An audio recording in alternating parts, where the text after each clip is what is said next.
அது மட்டும் இல்ல,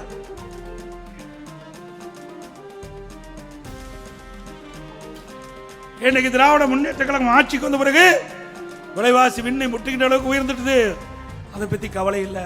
அரிசி விலை உயர்வு, பருப்பு விலை உயர்வு, எண்ணெய் விலை உயர்வு கட்டுப்படுத்துவதற்கு இந்த அரசாங்கம் என்ன நடவடிக்கை எடுத்தது?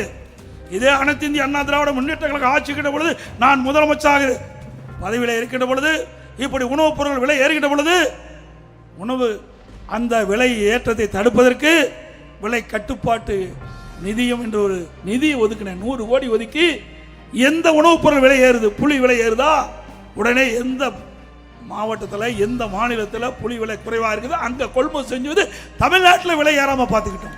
பருப்பு விலை உயருதா, எந்த மாநிலத்தில் பருப்பு விலை குறைவு அங்கே போய் நம்முடைய கூட்டுறவுத்துறை அதிகாரிகள் கொள்முதல் செஞ்சு தமிழ்நாட்டுக்கு கொண்டு வந்து பருப்பு விலை உயராமல் பார்த்துக்கிட்டோம். இப்படி மக்கள்